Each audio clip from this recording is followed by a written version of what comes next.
दिन भर तूने फास्टिंग की है, तू एक मील पे रहा है एंड रात को तू जिम गया है एंड तुझे लगता है कि तू सही कर रहा है क्योंकि तूने दिन भर कुछ नहीं खाया, मीन्स कि तूने कुछ गलत नहीं खाया एंड रात को तू जिम भी आ गया है ना, तुझे लगता है कि तू ऑन ट्रैक है। नहीं, तू एक बायोलॉजिकल मिस्टेक कर रहा है। रिसर्च कंफर्म करती है फास्टेड स्टेट में resistance training muscle protein breakdown muscle protein synthesis से ज्यादा होता है। सिंपल एक्सप्लेनेशन देता हूँ, सिंथेसिस मसल बनाना, ब्रेकडाउन मसल तोड़ना। फास्टेड ट्रेनिंग में तेरी बॉडी के पास फ्यूल नहीं है तो तेरी बॉडी मसल तोड़ती है फास्ट एनर्जी के लिए। तू जिम में जाता है मसल बिल्ड करने पर बॉडी डिमोलिश कर रही है। हाँ, तेरा फैट भी बर्न हो रहा है पर बहुत थोड़ा। अब सुनो, heavy resistance training fast energy मांगती है ग्लाइकोजन से। फैट स्लो बर्निंग फ्यूल है स्प्रिंट के लिए, मैराथन के लिए और हैवी रेजिस्टेंस ट्रेनिंग के लिए। जब ग्लाइकोजन अवेलेबल नहीं है देन बॉडी मसल तोड़ती है, फैट नहीं, क्योंकि मसल फास्ट एनर्जी देता है। अब इसका रिजल्ट क्या आएगा? थोड़ा सा फैट बर्न होगा पर ज्यादा मसल लॉस होगा। एक मील खाने से प्रोग्रेसिव ओवरलोड इम्पॉसिबल है। सिंपल मैथ, अगर तेरा वेट 80 किलोग्राम है, तुझे 128 से 160 ग्राम प्रोटीन चाहिए एवरी डे, राइट? डॉक्टर लईन नॉर्टन ने स्पेसिफिकली कहा कि प्रोटीन सिंथेसिस एक कॉन्टिन्यूस प्रोसेस है जो रेगुलर अमीनो एसिड अवेलेबिलिटी मांगता है। एक मील में तू एफिशिएंटली मैक्सिमम 40 से 50 ग्राम प्रोटीन ऑब्जॉर्व कर सकता है, बाकी सब वेस्ट है। पर कुछ लोग जो बहुत टाइम से ट्रेन कर रहे हैं उनकी बॉडी थोड़ा ज्यादा भी प्रोटीन ऑब्जॉर्व कर सकती है। प्रोग्रेसिव ओवरलोड के लिए तेरी बॉडी मेंटेनेंस या सरप्लस में होनी चाहिए। इस कंडीशन में बॉडी नए मसल बिल्ड नहीं करती, एग्जिस्टिंग मसल बचाने की कोशिश करती है and progressive overload her session के बाद बायोलॉजिकली इम्पॉसिबल हो जाता है।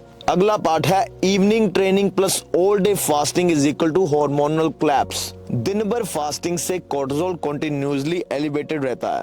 अगर तुम काफी टाइम से फास्टिंग कर रहे हो, बॉडी हमेशा अलार्म करती रहती है कि फ्यूल कहां पर है। शाम तक कोर्टिसोल इतना हाई होता है कि ट्रेनिंग के बाद भी नॉर्मल ड्रॉप नहीं करता। कोर्टिसोल टेस्टोस्टेरोन का डायरेक्ट एंटेगनिस्ट है। जितना ज्यादा कोर्टिसोल उतना कम टेस्टोस्टेरोन। जब ट्रेनिंग के बाद टेस्टोस्टेरोन पीक करना चाहिए, कोर्टिसोल ने ऑलरेडी उसको सप्रेस कर दिया होता है। सो टेस्टोस्टेरोन कहां से पीक होगा? सो तेरा इवनिंग वर्कआउट हार्मोनल डैमेज कर रहा है। अगला पॉइंट है सेट्स के बीच रिकवरी स्लो।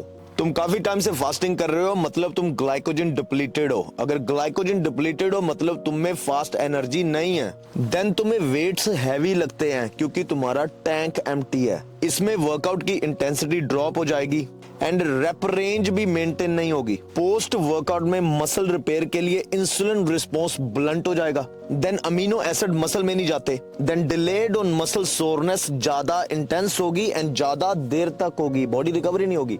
सो अगर तू प्रॉपर रिकवरी नहीं करेगा देन अगला सेशन इतना इंटेंस कैसे लगाएगा? एक और ट्रुथ बताता हूँ, कुछ लोग हैं जिनका सेडेंटरी लाइफस्टाइल है, लो इंटेंसिटी कार्डियो करते हैं, उनकी मसल प्रायोरिटी नहीं है। उनके लिए इंटरमिटेंट फास्टिंग वर्क कर सकता है। लेकिन जो हाई परफॉर्मेंस चाहते हैं, जो मसल बिल्ड करना चाहते हैं, जो हैवी लिफ्ट करना चाहते हैं, जिनकी जॉब डिमांडिंग है, जिनको बहुत बोलना भी पड़ता है, कॉल्स पे रहना पड़ता है, मीटिंग्स अटेंड करनी पड़ती है, उनके लिए इंटरमिटेंट फास्टिंग परफॉर्मेंस का एनिमी है।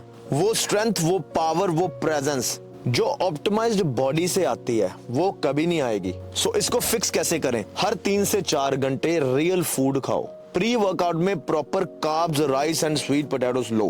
ग्लाइकोजन फुल होगा एंड परफॉर्मेंस मैक्सिमम होगी। पोस्ट वर्कआउट में भी protein and carbs low. Muscle synthesis शुरू होगा, रिकवरी फास्ट होगी एंड प्रोग्रेसिव ओवरलोड पॉसिबल होगा। और अगर तू इंटरमिटेंट फास्टिंग कर रहा है एंड तेरे रिजल्ट नहीं आ रहे तो लिंक बायो में है।